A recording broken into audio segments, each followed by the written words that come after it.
माझी मुलगी विदेशी गेली होती. घरात मी आणि माझा जावई कमलेश आम्ही दोघेच होतो. मुलीला जाऊन 4 दिवस झाली होती, म्हणून घर खूप रिकामं रिकामं वाटत होतं. त्या दिवशी संध्याकाळी जावई ऑफिसवरून घरी आला आणि मला म्हणाला, मला रोहिणी खुशच करत नाही. मी म्हणाले, जावई बापू म्हणजे तुम्हाला काय म्हणायचं आहे? मला काही कळतच नाही.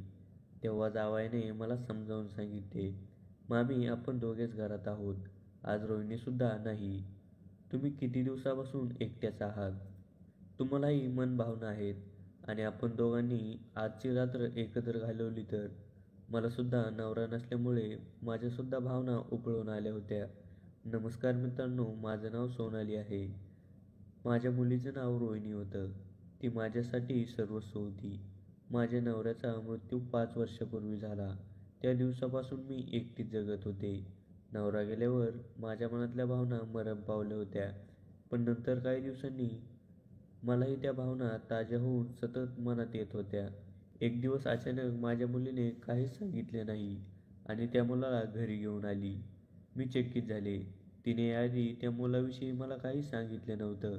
हा मुलगा कोण आहे, कुठला आहे आणि काय करतो हे सुद्धा मला काहीच ठाऊक नव्हतं. पण माझ्या मुलीच्या सुखासाठी त्यांच्या दोघांच्या लग्नाला मी होकार दिला. लग्न तर त्यांनी आधीच केलं होतं, पण त्यांना मी नंतर स्वीकारलं. कमलेश म्हणजे माझा जावई. दिसायला पण खूपच छान होता. खूप हँडसम दिसायचा आणि माझ्या मुलीवर तो खूप प्रेम करत होता. त्याचं प्रेम पाहून माझ्या मनातल्या मनात मला खरंच आनंद वाटायचा. कधी-कधी असं वाटायचं माझाही नवरा असता तर त्याने पण असंच प्रेम केलं असतं. माझं मन खूप एकटं असायचं. पण मी त्या भावना स्वतःच आत ठेवून जगत होते. कधी-कधी वाटायचं की कोणाशी तरी मैत्री करावी, प्रेम करावं, पण मग दुसऱ्या क्षणी नको नाही. पण हे मनातले विचार किती दिवस लपून राहणार? ते तर हळूहळू बाहेरच येत होते. माझ्या भावनांनी दिवसेंदिवस मात्र मला त्रास देणं सुरू केलं. आता माझ्या मुलीचं लग्न झालं आणि 4 महिने होऊन गेले होते. जावई कमलेश आमच्या घरातच राहायचा. माझ्या नवऱ्याचा कारखाना होता, त्यामुळे मी सर्वच सांभाळत होते. पण आता माझं सर्वस्व माझी मुलगी आणि माझा जावईच होते. म्हणून मी सगळा कारभार रोहिणीच्या हातात दिला आणि तिने कमलेशच्या हातात. कमलेश आता खूपच जबाबदारीने कारखाना चालवत होता. एक दिवस रोहिणी परदेशी ट्रिपला गेली. ती घरी नव्हती. तेव्हा कमलेश तर राहायला आमच्याच घरात होता. मी आणि कमलेश आम्ही दोघेच आता घरात राहत होतो. एका दिवशी कमलेश अचानक माझ्या रूममध्ये आला. मी झोपले होते. मला माझ्याजवळ कोणीतरी आहे असं जाणवलं. तेवढ्यात मला कोणाचा तरी स्पर्श केल्यासारखं वाटलं. मी डोळे उघडून पाहिले तर माझ्यासमोर कमलेश उभा होता. मी म्हणाली, कमलेश काय आहे? आणि सरदेशी बाहेर निघून गेला. त्या 1 महिन्यात रोहिणी माझ्याजवळ घरी राहणार नव्हती. त्यामुळे घरात मी, माझा जावई कमलेश दोघंच होतो. जावई सकाळी ऑफिसला 9 वाजता जायचा आणि रात्री तो घरी यायचा. त्या दरम्यान घरात मी एकटीच राहायचे. नोकरसुद्धा मी रोज संध्याकाळी 6 वाजेपर्यंत घरात ठेवून मग सुट्टी द्यायची. त्यांना देखील आपापला संसार आहे, म्हणून मी त्यांच्याकडून यात जास्त काही काम करून घेत नसायचे. त्यांचं काम झालं की लवकरच त्यांना सुट्टी देऊन त्यांना पाठवून द्यायचं. मला चांगलं वाटायचं. त्यामुळे ते सुद्धा मला मालकीण म्हणून खूपच आदर आणि प्रेम करायचे. मला स्वयंपाक करण्याची एक वेगळीच आवड होती. संध्याकाळचा स्वयंपाक मी स्वतःच हातानेच तयार करायचे.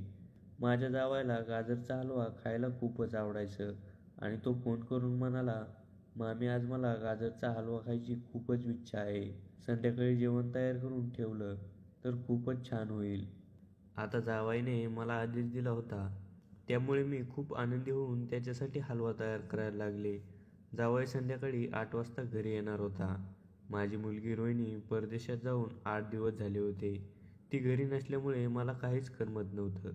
पण कमलेश मला बोलूनच वेळ घालवायचा आणि मला कधीच कुठल्याही कमीची जाणीव होऊन द्यायचा नाही.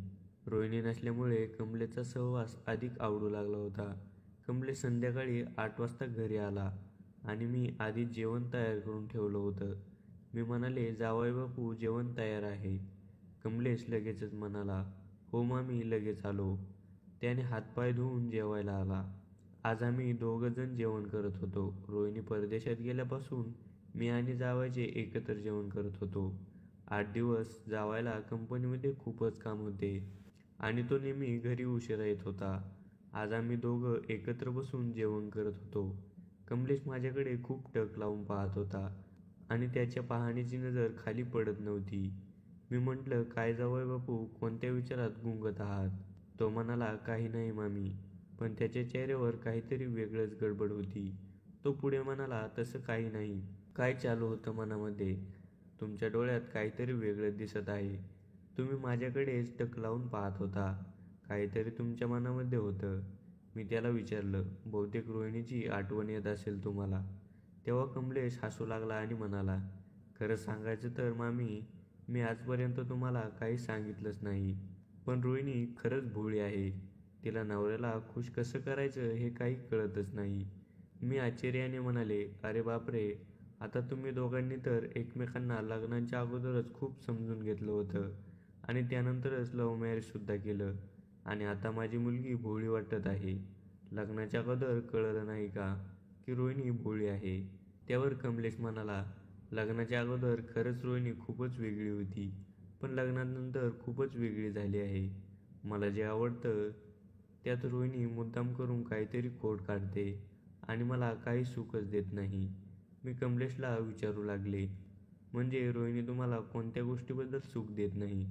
कमलेशच्या चेहऱ्यावरची लहर थोडी वेगळी होती आणि मला लक्षात आलं की कमलेश वेगळ्या अर्थाने बोलत होता. त्याच्या नजरेतील ती अजब भावना आणि शब्दांनी मला आश्चर्यचकित केलं. मी थोडं गोंधळलेली. काही वेळ शांत बसले आणि काही बोलले नाही. माझ्या मनामध्ये विचारांचे वादळ सुरू झालं, पण मी काही बोलायला गेले नाही. मी गुपचूप जेवण केलं आणि उठून माझ्या खोलीत आले. कमलेश आज खूपच वेगळाच वाटत होता आणि त्याचा चेहरा, तो बोलत असताना आवाज, सगळं काही मला अचानक असं जाणवलं की काहीतरी बदललं आहे. कमलेश आधी कधीही माझ्याकडे इतकं टक लावून पाहिलं नव्हतं. तो मला काहीच बोलत नव्हता, पण त्याच्या नजरेतील भावना मला गोंधळून टाकत होती. आज कमलेशने पहिल्यांदाच रोहिणीबद्दल वेगळं सांगितलं. आज तो माझ्याशी थेट आणि बेधडक बोलत होता. त्याच्या बोलण्यावर मला आश्चर्य वाटत होतं आणि असंही वाटलं की रोहिणी नसल्यामुळे कमलेश मनमोकळेपणाने, मनमोकळ्या शब्दात बोलत असेल. दुसऱ्या दिवशी सकाळी उठल्याबरोबर मी पाहिलं की कमलेश माझ्या खोलीच्या दारात उभा होता. आता ही दुसरी वेळ होती की कमलेश माझ्या खोलीच्या समोर उभा होता. तो थोड्या हलक्या आवाजात म्हणाला, गुड मॉर्निंग मामी. मी सुद्धा हसत गुड मॉर्निंग म्हटलं. त्याने विचारलं, कशी झाली झोप? मी उत्तर दिलं, जेवण करून जी झोपले ती आत्ताच जागी झाली. तो हसत बाहेर निघून गेला, पण त्याच्या हसण्यामध्ये काहीतरी वेगळंच होतं. सकाळी नाश्त्याची वेळ झाली तेव्हा कमलेश मला म्हणाला, सोनाली, नाश्ता तयार आहे ना? कमलेशने आज मला पहिल्यांदाच माझ्या नावाने एकेरी हाक मारली होती. मी त्याला ठणकावून म्हणाले, तू माझ्या मुलीचा नवरा आहेस. मी तुझी सासू आहे. मी तुझ्यापेक्षा कितीतरी पटीने मोठी आहे आणि तू मला एकेरी भाषेने बोलत आहेस. कमलेश, तुला नाही रे हे शोभत. तेव्हा कमलेश म्हणू लागला, आपण दोघेच तर घरात आहोत. जर नाव घेऊन बोललं तर त्यात काय झालं? माझ्या मनात अनेक विचार घोळत होते, पण मी ते थोड्या वेळासाठी बाजूला ठेवलं. कमलेशच्या बोलण्याने मला गोंधळून टाकलं होतं.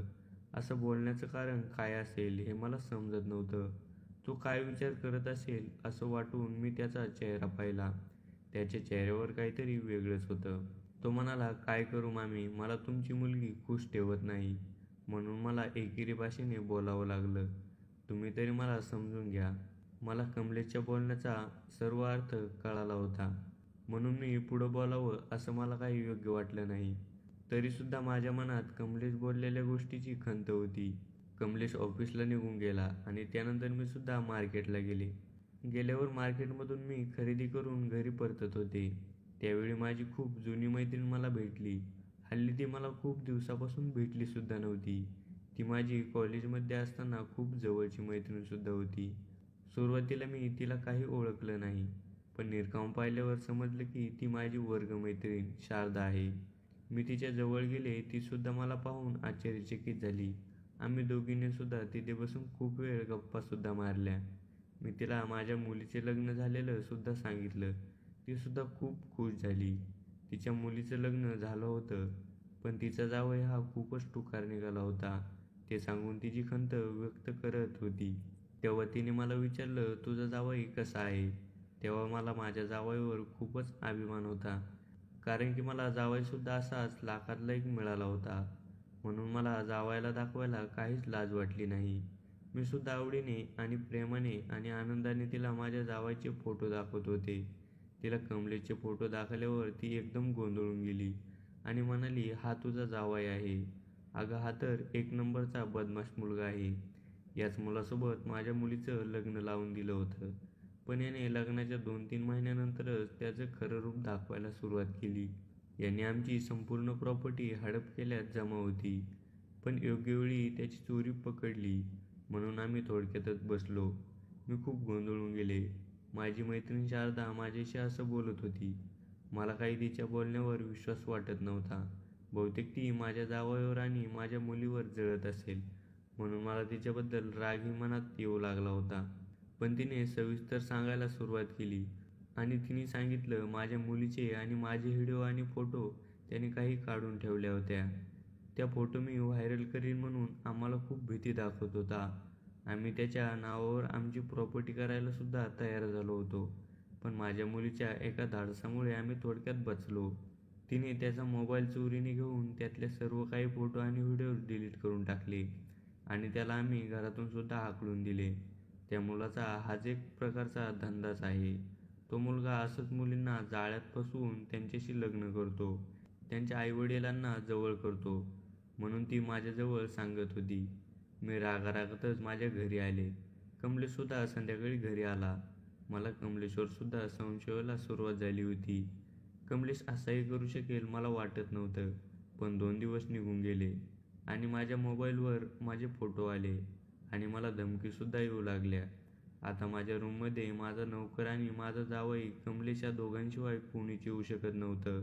माझ्या रूममधले फोटो होते. मला माझी मैत्रीण शारदाने सांगितलेल्या सर्व गोष्टी खऱ्याखुऱ्या होऊ लागल्या होत्या. कमलेशची नजर माझी मुलगी विदेशात गेल्यापासून बदलली होती. तो मला मामी नाही तर नावाने हाक मारू लागला होता. आता माझ्या मुलीला सांगायला मला योग्य वाटलं नाही, म्हणून मी तिची येण्याची वाट पाहू लागली. ती जेव्हा आली तेव्हा मी तिला सर्व काही गोष्टी सांगितल्या. तेव्हासुद्धा तिच्या काही डोक्यात बसत नव्हते. ती कमलेशच्या प्रेमापुढे वेडी झाली होती. कमलेशने तिला प्रेमामध्ये वेडी केलं होतं. पण काही दिवसांमध्ये त्या दोघांमध्ये सुद्धा वादविवाद व्हायला सुरुवात झाली आणि कमलेशचं खरं रूप समोर यायला लागलं. कमलेश तिला धमकी देऊ लागला आणि म्हणाला, "तुला जर तुझी इज्जत ठेवायची असेल तर तुला संपूर्ण संपत्ती माझ्या नावावर करावी लागेल." रोहिणीला सुद्धा आज खूप मोठा धक्का बसला होता. तेव्हा तिचे डोळे उघडले आणि ती माझ्यापाशी येऊन रडू लागली. आणि नंतर आम्ही त्या मुलाला पोलिसांच्या सुद्धा स्वाधीन केला. आज तो गुन्ह्यामध्ये अडकला आणि आम्ही खूप मोठ्या संकटातून बाहेर आलो.